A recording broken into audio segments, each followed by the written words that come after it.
Okay, so today's PowerPoint, guys, is on scale. Specifically, we are learning to construct and definitely interpret scale models. So what would an accurate enlargement or reduction look like?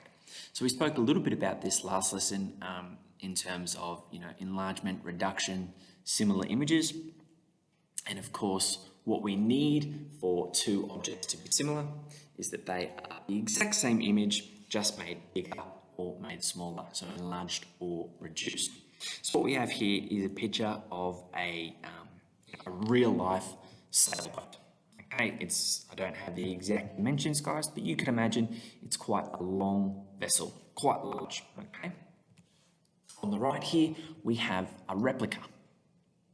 So it has been reduced. The real image on the left here, okay, has been reduced into a replica. So this replica might be used as a bit of a decorative piece, and it has been reduced to scale. So a specific scale has been used so that every single component of that boat is down to the same scale so that it looks just like the real image. And that's what we're talking about today. What sort of scale might be used and what those scales mean.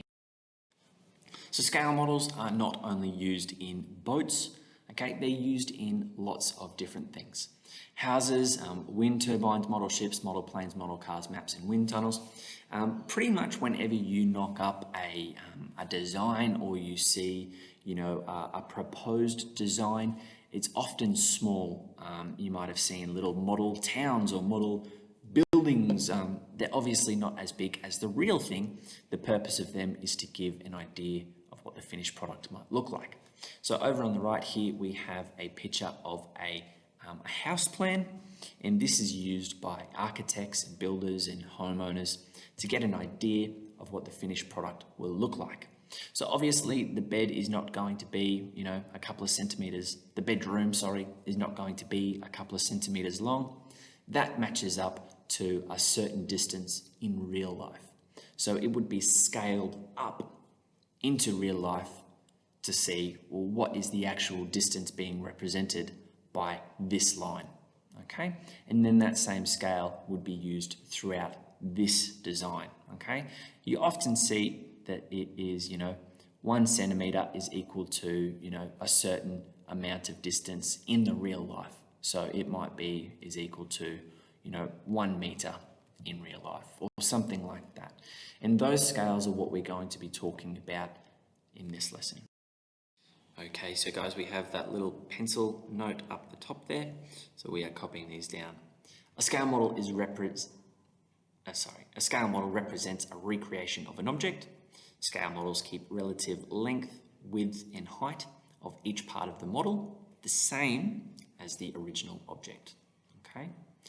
Creating a model requires careful mathematics, sculpting, and drawing.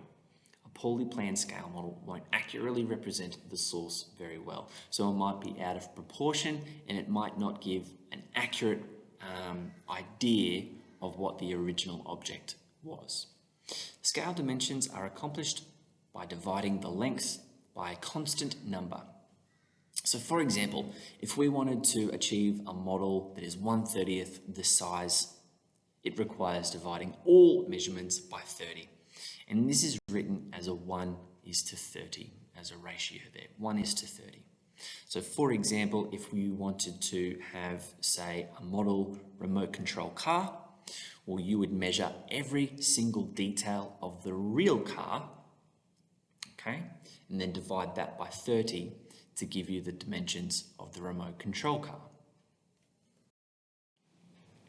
Here it is written again. So we have the pencil, guys. Expect you guys to write this down. Scale of a drawing can be written as this.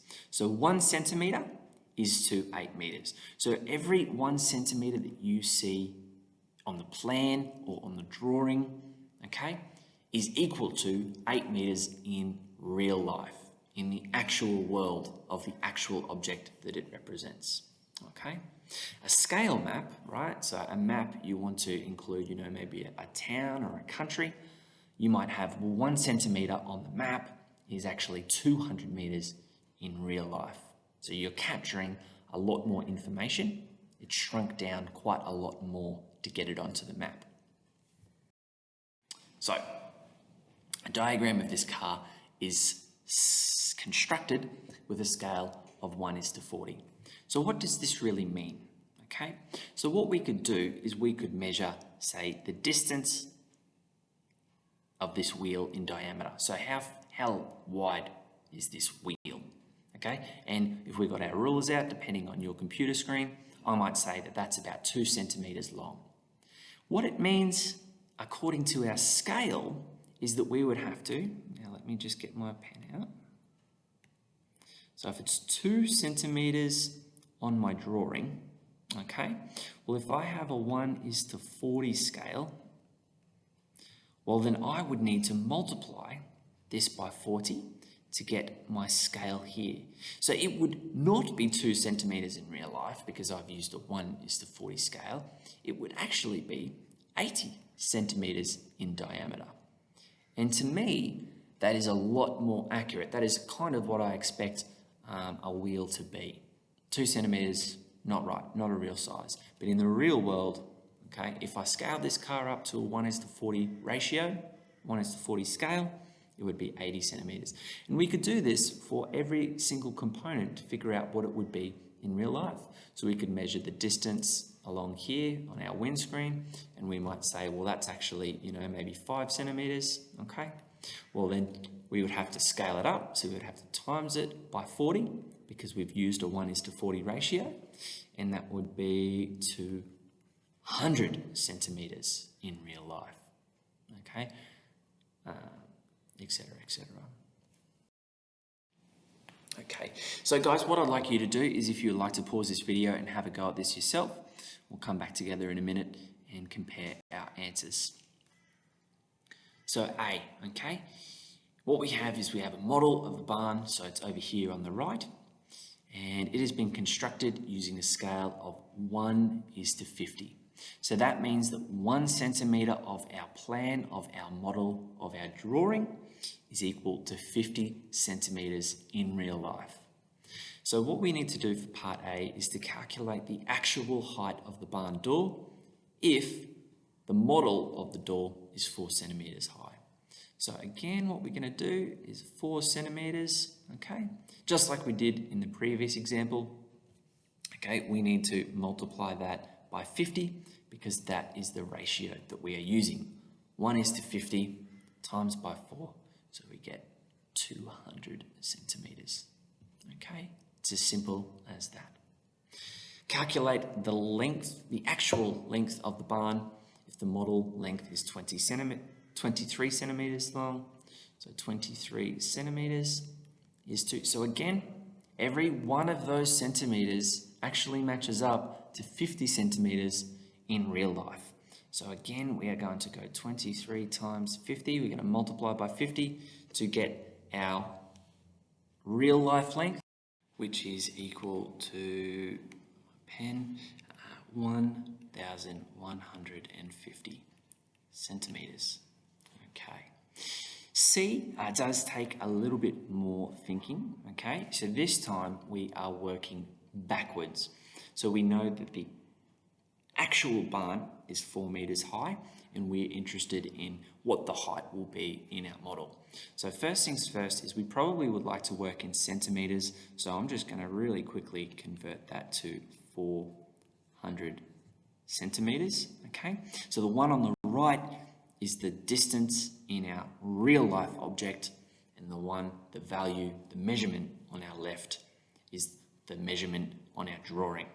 So what we're going to do is instead of multiplying by 50, as we have been doing with all of our other measurements, because we are going from the model to the real life measurement, we're going backwards, we're doing the opposite, so we are going to divide that by 50, okay, which should give us 8 centimeters, okay, so hopefully that makes sense. Guys, there's a couple of really famous ratios. The golden ratio in particular is really, really interesting. And if you guys would like to have a look at a YouTube video here, that explains that a little bit. It's very, very interesting. Highly recommend it. If you go to the PowerPoint itself, you can copy that link instead of typing it in. And some other interesting videos that talk about the scale of the universe. Again, very interesting, and it puts into perspective how small we are compared to the observable universe and all that is out there, but also gives a really nice snapshot of how scales can be applied to represent very, very large objects. That's it for today, guys. So if you have any questions, please make sure that you ask your teachers. Make sure you're working away on those PowerPoints and worksheets, and I'll see you guys next time.